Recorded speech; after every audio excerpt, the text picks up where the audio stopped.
Today we're going to be talking about type 2 diabetes and its hallmark characteristics, including the Glut4 receptor and some of the effects of exercise. So the hallmark of type 2 diabetes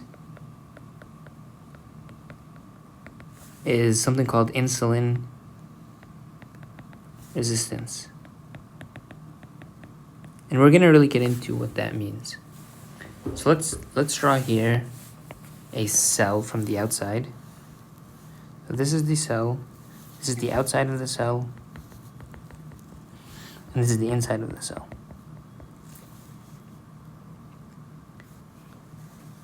Normally when you eat and insulin gets released into your bloodstream, this is the process that happens. So now we're just going to be looking at the normal process. So this right here is an insulin receptor.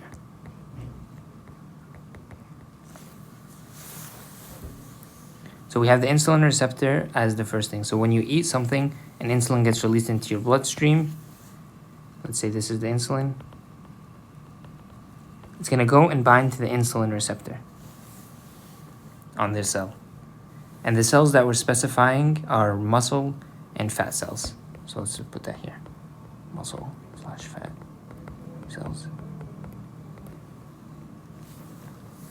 So after it binds to the insulin receptor, what happens is that this insulin receptor, the part on the inside of the cell over here, undergoes a conformational change. And this part of the receptor is called a tyrosine kinase. And what that means is that if there's a protein nearby that has a tyrosine, it's going to phosphorylate that protein. And so now this part is activated. So let's just kind of write what we've talked about so far. So insulin gets released into your bloodstream after you eat.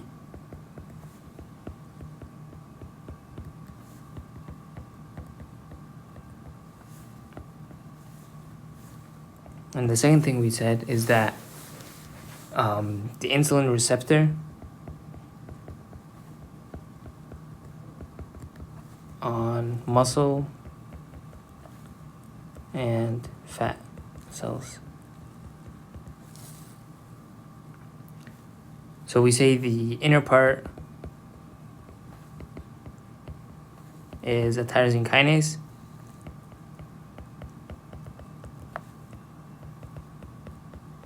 and it will phosphorylate tyrosine on a protein. Okay, so after insulin binds, this tyrosine kinase part gets activated. Okay. And inside the cell, we have a protein called IRS. And this IRS protein has a lot of amino acids. One of them is a tyrosine. And it also has a serine.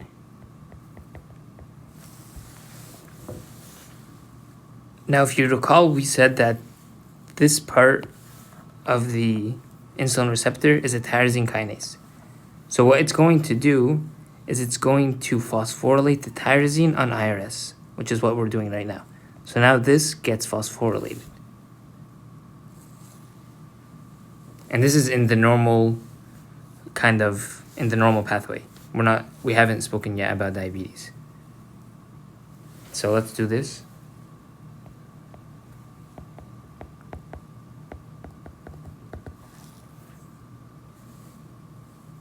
So we say that the tyrosine on IRS phosphorylated.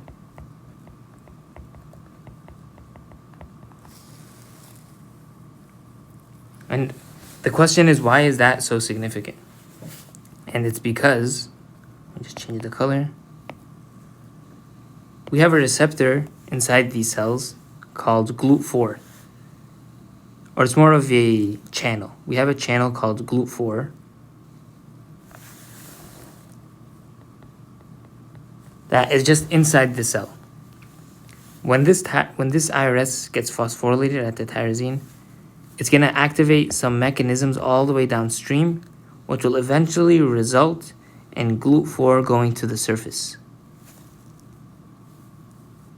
Okay? So now we're going to have Glut4 as a channel in the surface. So let's write Glut4. So over here, we're going to say after tyrosine is phosphorylated, what happens is that results in pathway that puts Glut4 channel on cell surface. And this channel is important because it's the channel that allows glucose to come into the cell. So if we have glucose out here, and I'm going to do it in maybe this color. If we have glucose out here, now this glucose has an entry into the cell. So now this glucose can enter in the cell. And because glucose is entering into the cell, the blood glucose levels will decrease. So glucose enters through Glut4, which results in lowers blood glucose levels. And this is the normal mechanism, and this is what is good. And now, basically after you eat, your blood glucose levels will go down. But what happens in type 2 diabetes is that for different reasons, including the excess lipids or oxidative stress, and there's a lot of stuff that goes into this, the IRS protein,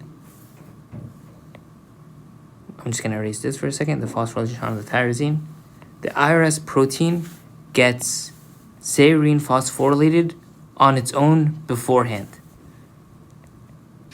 Like before any of this cascade of insulin binding or any of that happens. So it's already serine phosphorylated. So let's walk through the process now of what would happen. And because IRS is serine phosphorylated, it's going to be marked for degradation, marked to be destroyed.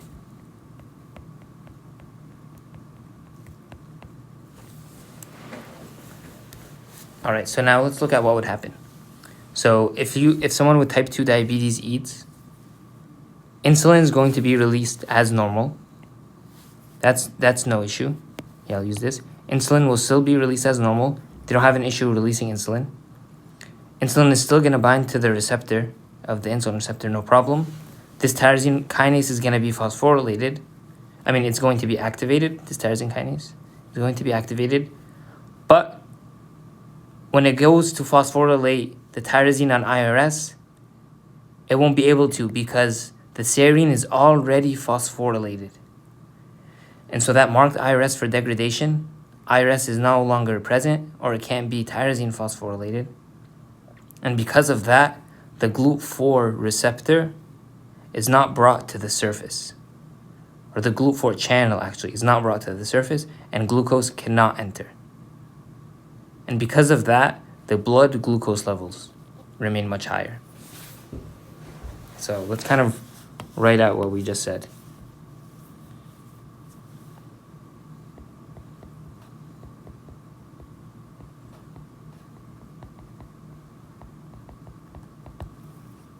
So we're going to say IRS, serine, already phosphorylated. And this is because of excess lipids and oxidative stress.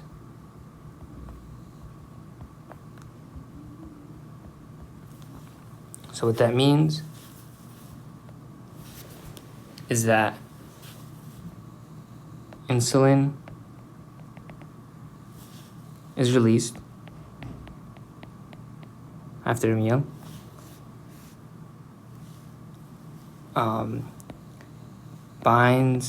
This insulin binds to insulin receptor.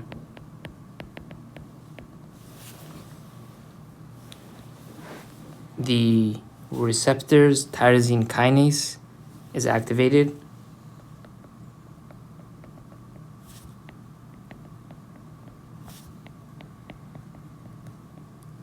But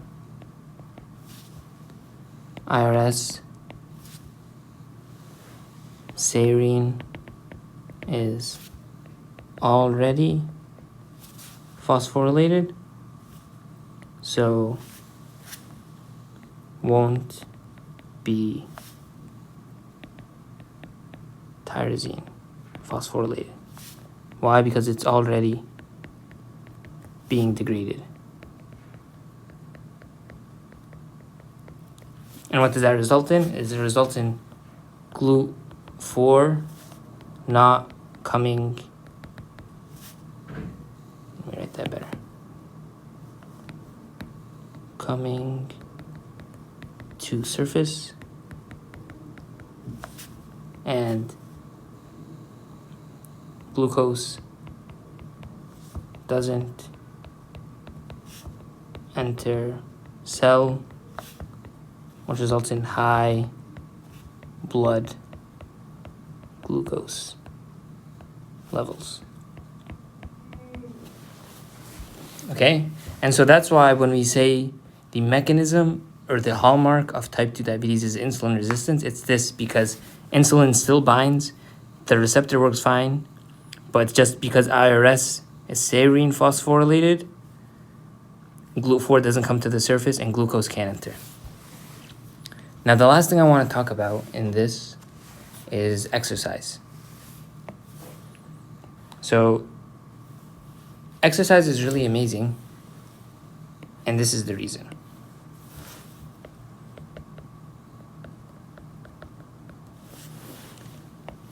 Do we agree that if we're able to bring the Glut4 receptor to the surface in a different mechanism that doesn't require IRS, that would kind of help lower blood glucose levels? And that's kind of the idea of exercise, which is bring Glut4 to surface without IRS involvement. So we have the insulin receptor here, and basically after heavy exercise or after some exercise, the Glut4 receptor gets brought to the surface.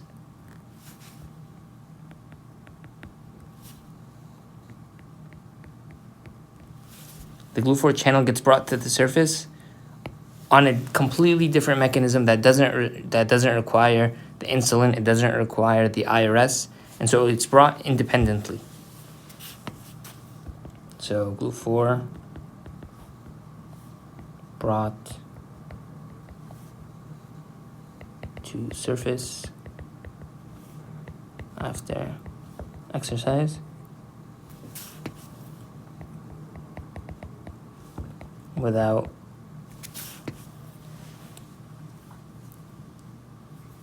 IRS. And that's why after exercise, a person can lower their blood glucose levels and it can enter the cell, and IRS is not involved. And so this is something that can help in type 2 diabetes. I hope you enjoyed this, and I hope it was beneficial. I'll be posting the notes as well. Thanks.